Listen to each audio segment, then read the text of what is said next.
So we're speaking this morning on inclusive leadership. Inclusive leadership.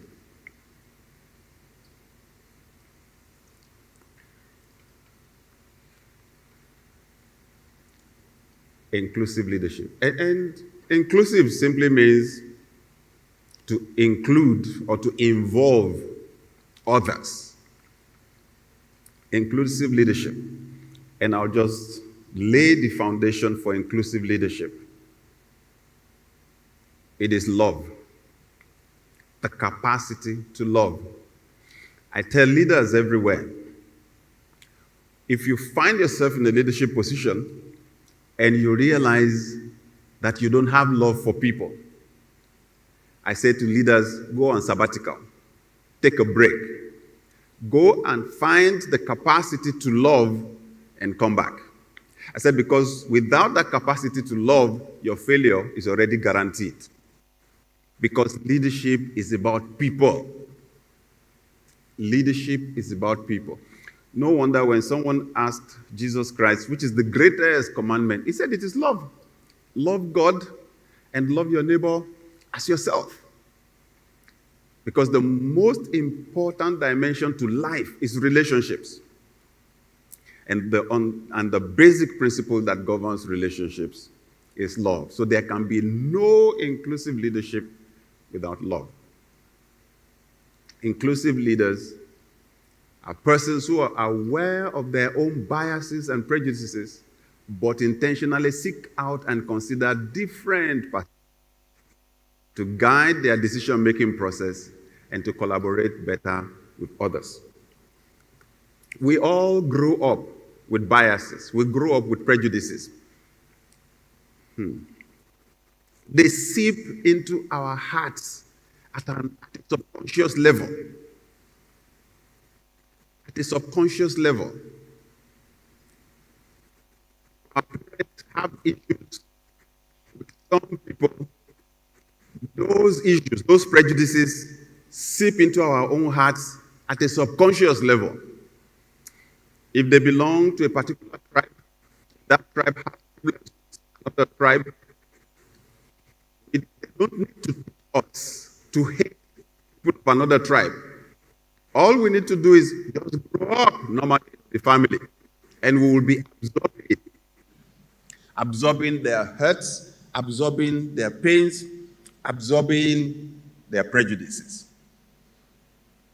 So sometimes we grow up at a subconscious level, unconsciously believing, men are superior to women. Anyone that comes from this tribe is a bad person. I remember just before I got married, my parents came to visit me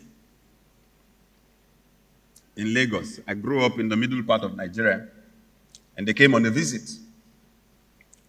And after the service, now I was pastoring the branch church of a church. After the service,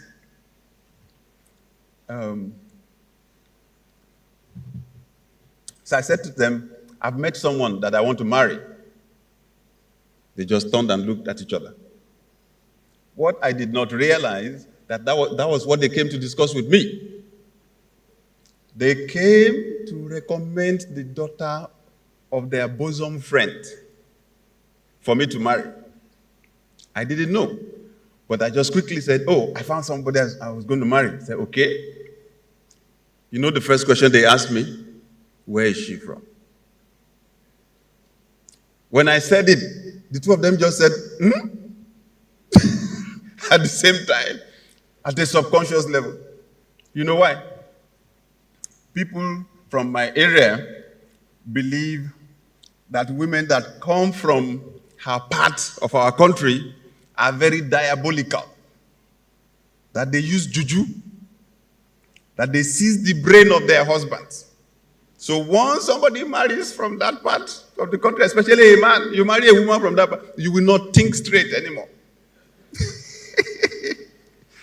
And I now said, that's where she's from. They just said, So that's it. Inclusive leaders are people that Acknowledge that fact. We grow up with prejudices of some sort. And then you develop what we call self-awareness, where you sit down to reflect and to think about the way you are thinking. The way the human brain is designed, once you've thought about something for some time and it becomes routine, either the thinking or the doing becomes routine, it moves down to the subconscious to free the mind to attack fresh problems. That one that has gone into the subconscious puts your life on autopilot. It is more dangerous than conscious thinking. So sometimes, like we just started a new year, right? Many people make New Year resolutions. A lot of New Year resolutions. Why is it that many New Year resolutions don't work? Because 2 weeks, 3 weeks into the year, the subconscious is actually the one that will determine what you're going to do. Autopilot.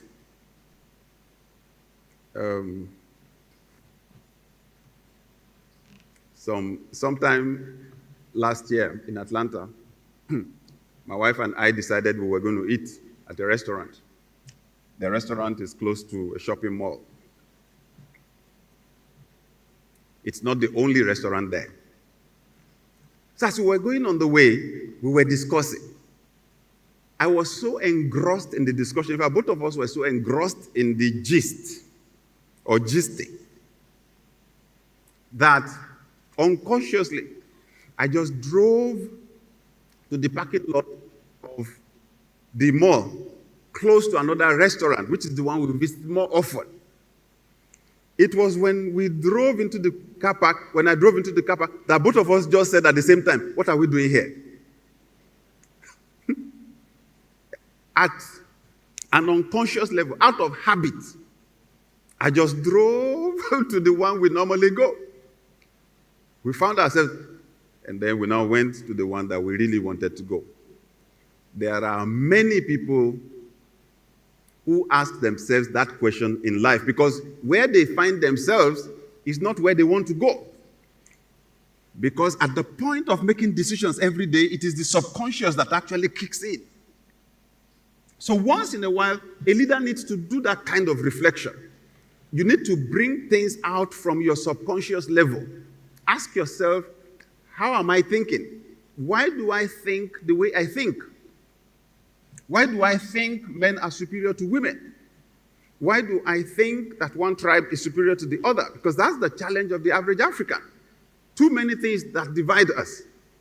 Why do I think this way? Why do I think that way? Right? Why do I think it is difficult to get money? Why do I think this? Why do I think that? We need to think about the way we are thinking. So, inclusive leaders are people that identify their own prejudices and that deal with those prejudices. Because once you consider someone to be superior to the other, once as a leader you have people you like, you have the ones you don't like, it's going to reduce the quality of your leadership.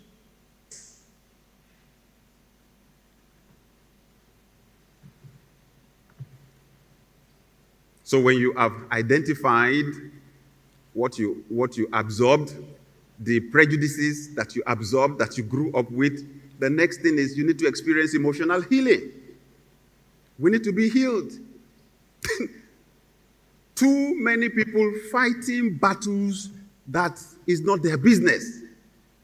Whatever happened between this family and that family happened 2 generations ago. Right now, people are being bitter with someone that did not offend them just because your parents told you some history of what their family did to your family 2 centuries ago. So we need healing. It's amazing how somebody is offended by one person and then we generalize. That is how all men behave. No, all men cannot behave in one way.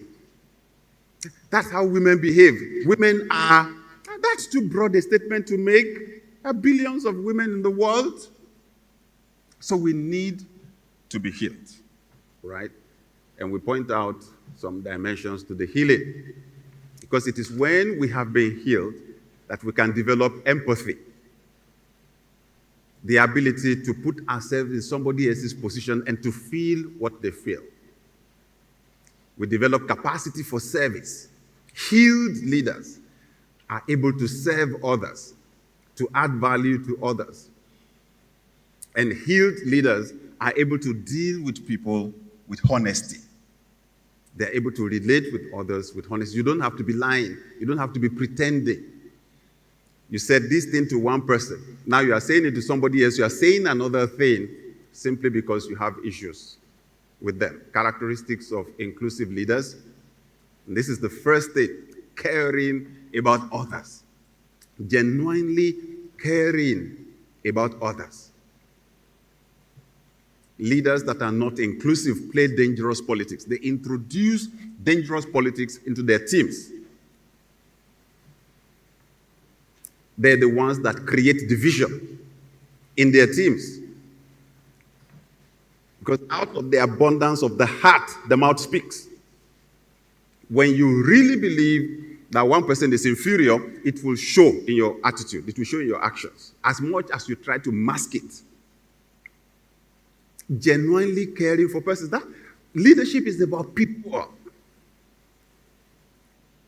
Genuinely caring for people. Being others-centered, right?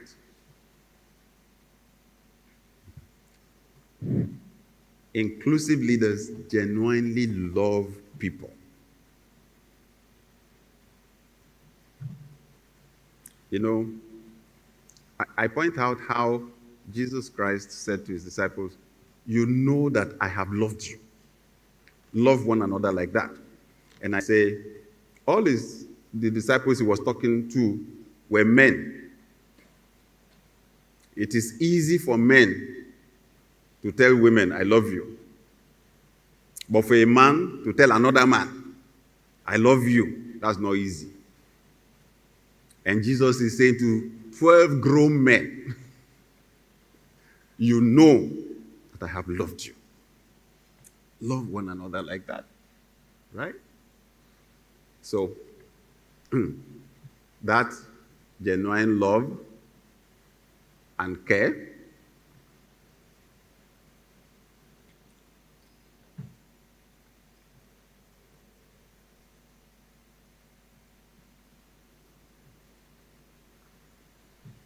all right, good.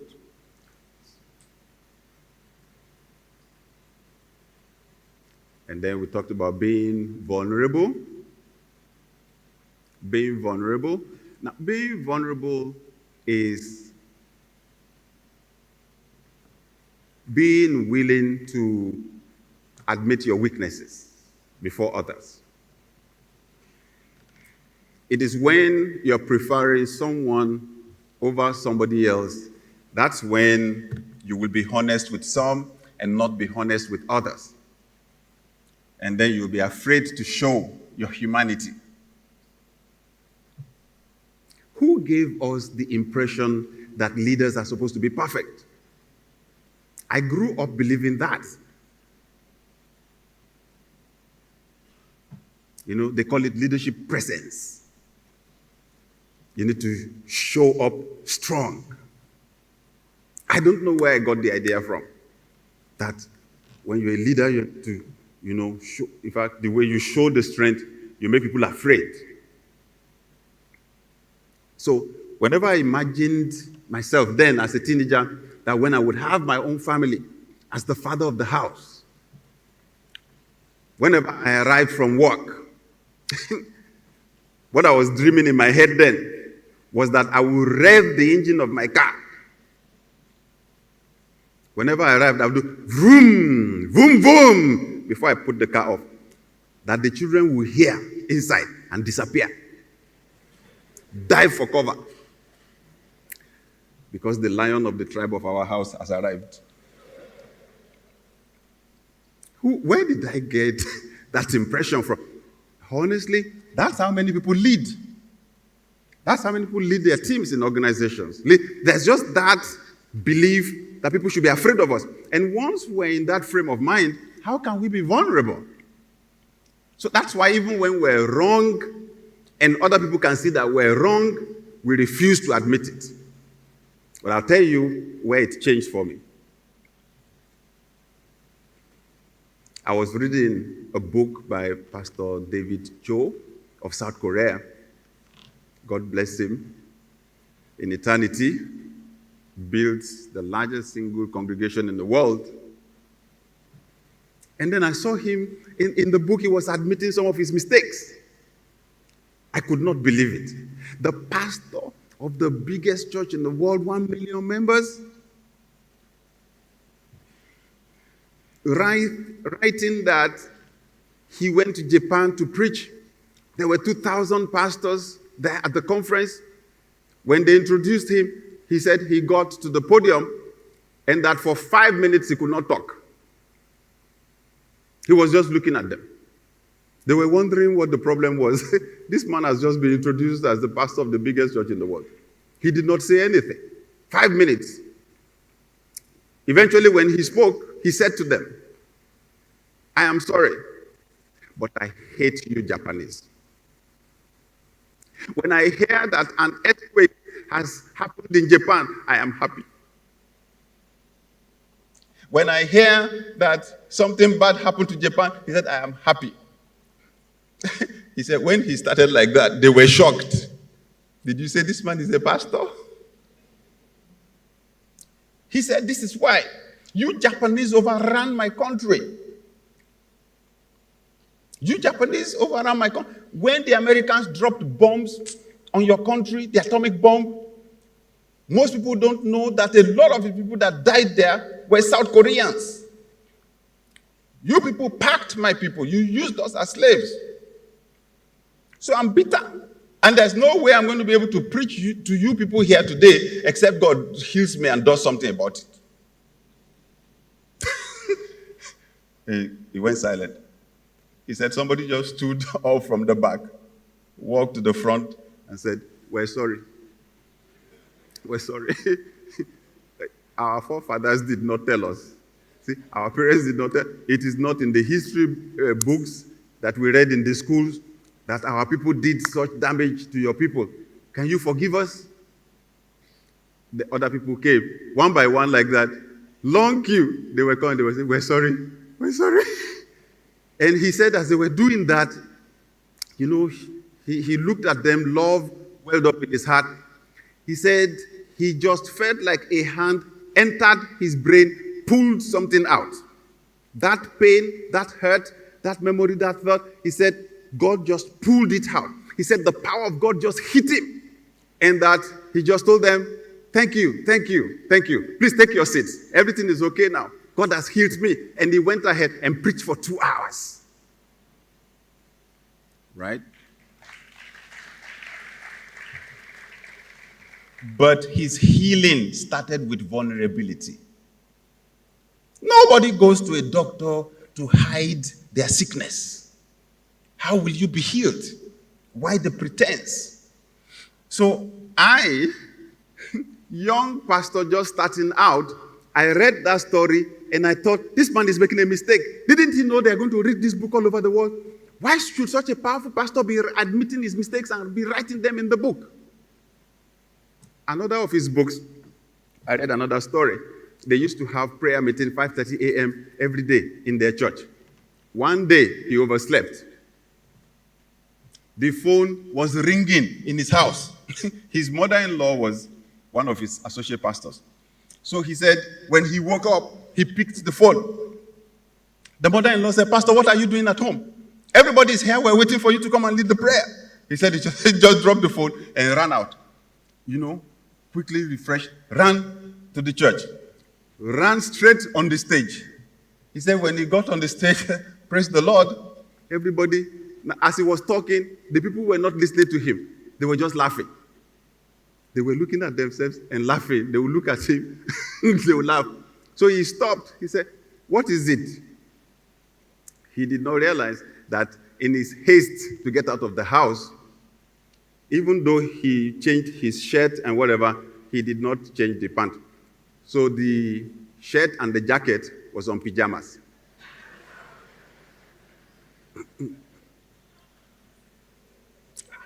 So I read that again. I said, what's wrong with this man? Why are you writing things like that in a book that you know is going all over the world? I then read in another of his books. He said, people wonder why I am open to admit my mistakes. He said, I found out it does not make your people to lose respect for you. It actually builds trust between you and your people. I said, wow, wow, wow. Inclusive leaders are vulnerable. Inclusive leaders focus on giving, not getting. They know that everyone is deserving of giving. The proof of love is giving. For God so loved the world that he gave. The proof that you love is giving. Love, my own definition, is recognizing the value of another person and celebrating that value. When you recognize that each human being was created in the image and likeness of God, you will never treat another human being with disrespect. Every human is an extension of God. That's why when they asked Jesus Christ, which is the greatest commandment, he said, love God, love your neighbor. He said the two of them are on the same plane. Later, John, that was there when Jesus was saying it, explained it better in 1 John chapter 4, verses 20 and 21. He said, you cannot say that you love God and not love man. You cannot say that you love God and not love man.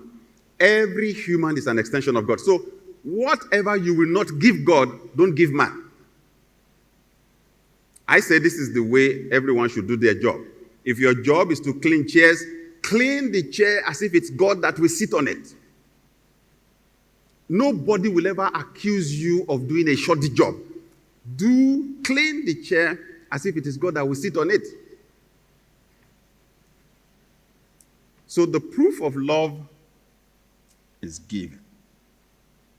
Inclusive leaders give. Inclusive leaders seek the good of others. They just want improvement for everyone. Inclusive leaders sacrifice. Inclusive leaders sacrifice. When I move around anywhere in Africa, I promise you, I'm very honest, my heart breaks. My heart breaks because when I look at the poor conditions of our people, the poor quality of life, the poor quality of facility, I know the problem is not money. I know the problem is that somebody does not believe that the average person in Africa deserves better. That's the problem. It's not lack of money. It is lack of value for human life.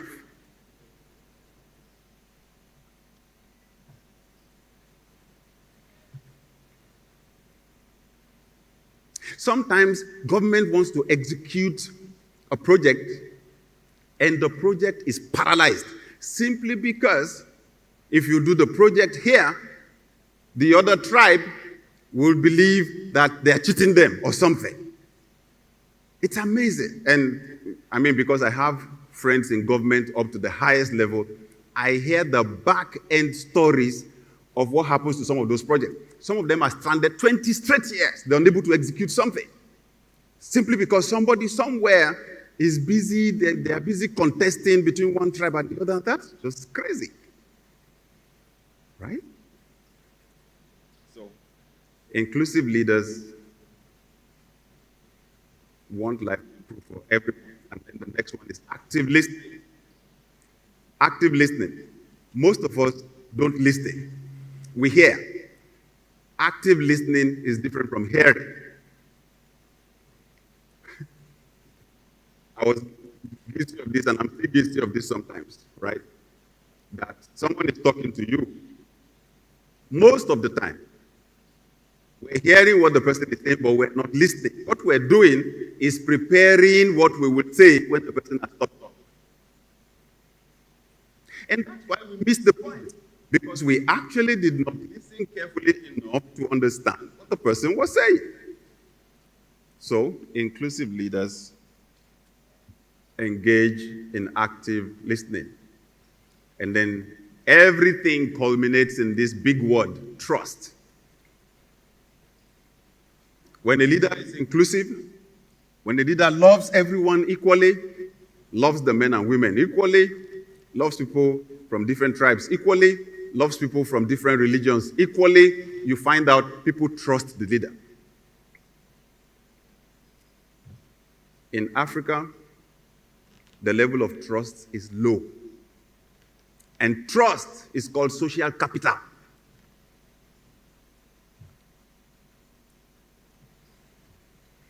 I know Chairman trusts me. If I tell him, Chairman, can you loan me $100,000? I will return your money in 6 months' time. The likelihood is that he will loan me the money because I've not lied to him before. Because that's how trust is built, consistency. Now, the level of trust is low around. So, inclusive leadership actually builds trust in the system.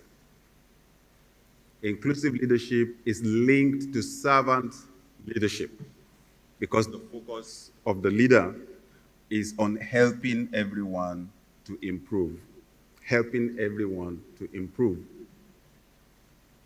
Inclusive leadership allows you to love your neighbors, to be no evil, to show love, and to show empathy. Inclusive leadership makes you sensitive to the needs of other people. In our church, I had to impose a policy on the people that lead worship. If you take a song from one tribe, the next song must come from another tribe. This church must not be labeled by a tribe. Let other people feel included. So when a leader is inclusive, then you are sensitive, like that. I remember at our last leadership conference in November, one of our speakers, when she started speaking, very powerful presentation, but then she was speaking more of our tribe. My wife wrote a note, and she's a comedian, right? She's very famous, has millions of followers on social media. My wife wrote a note to her and said, please, translate whatever you say in Yoruba language to English for the sake of those that don't understand. Your mama, thank you. And someone went on the stage and went to drop the message for her. She took it, she read it. Being the comedian that she is, she read it out. Read it out to everybody. That goes back to a quality I mentioned earlier on, vulnerability, right? Because ordinarily she was supposed to read it quietly, keep it there, and then adjust. She read it out to everybody. Everybody laughed over it, but she adjusted after that, right? Inclusive leadership wins with love through service. They create an atmosphere of trust for their employees to create, innovate, and exchange ideas without fear. You mentioned that, I mentioned earlier on about how I thought leadership meant to create terror for the people following me. But once there's fear like that in the system, people can't work with their best ideas. So when the leader shows no partiality, no prejudice, then people experience freedom in their minds. They can come up with their best ideas and they can better innovate.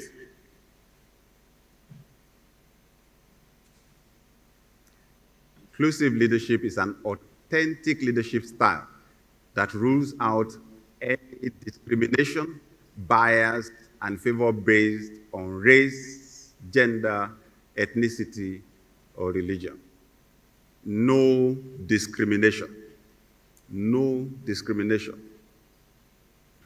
I have a sister who used to work with us, and then one day, my other sister, her older one, came to meet her in the office, and they fought. They quarreled at our front desk. And at the end, when I heard the one working with us, I called her to my office. I said, you must never try that again. I said, I'll fire you, and I'll help you to get work somewhere else. That the fact that you are my sister here does not give you any special position. I don't do discrimination here. This place is principle-centered, right? No discrimination here. Inclusive leaders crave diversity. Because the beautiful thing, actually, is that the more difference you have on your team, the more creative the team is going to be. The more perspectives you're going to have when you're trying to solve problems. So inclusive leaders actually love diversity. 5 disciplines of inclusive leadership quickly. Trust, we've discussed that. Diversity, nurturing talent. You have an adaptive mindset. You are flexible. You don't think only one way. That's the essence of leadership. A leader is just a broker of talents and ideas. That's why they think you are smart, because you are busy getting from everybody else, right? And then at the end of the day, transformation happens in the group because you are getting superior ideas from different parts, you know. For example, I'm inspired when I come here and I see the role that women play here in Just Pond Group. In Africa, it is especially commendable. Especially commendable. Now, look at all our institutions, from government down to everywhere. It's men that you will find everywhere at the top, right? But when you include other people, I know the difference it makes when my wife attends a meeting, our management team meeting, that she's just present, because the way she sees things is just completely different. And sometimes we men will have been discussing and everything will be looking smooth. When she talks, everything will just collapse, because he will just introduce another perspective altogether. But that's what actually saves us from failure and embarrassment. Traits, thank you. Traits of an inclusive leader. Courage. Cultural agility, that you are able to adjust. You admit everybody is not the same. Cultures are different, and you're able to accommodate other cultures, right? Commitment. Commitment. Leaders are willing to make whatever sacrifice. Inclusive leaders make sacrifice for the success of the team. They value collaboration. 2 are better than 1, always. They celebrate curiosity. Ask questions. Let people ask questions. The older generation in Africa doesn't like people asking questions. We don't like being queried. But for God's sake, that's the only way we improve. Curiosity. So I conclude with this: love is the essence of inclusive leadership in the leader-follower relationship, since it remains the foundation and ultimately delivers solid business results.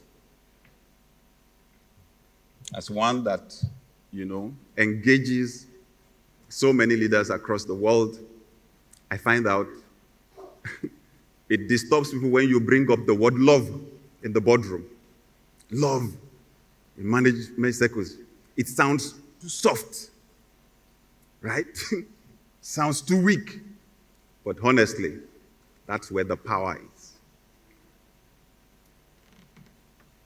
We're in the post-COVID era, and I noticed something. And I've been advising leaders. We had better adjust. The world has changed. COVID changed human psyche. It changed human psychology. When we went through that frightening and threatening season, leaders had to make decisions because almost everyone alive had never experienced something like that before. I'd never experienced a pandemic, a global pandemic. And as leaders were making decisions, their value systems were coming to the fore. And many people saw that leaders value money and profit over human life. Many people saw that leaders valued power over human life because they just wanted to win elections and so on. And that was when people started making decisions for themselves. I'm not going to leave my life in the hands of these guys anymore. I need to think for myself. So a lot of people resigned their jobs and things like that. So I'm saying to leaders more than ever before, we need to love people now. And we need to love people genuinely. Inclusive leaders love others without discrimination. Whether we realize it or not, it's going to have impact on our business results. Thank you.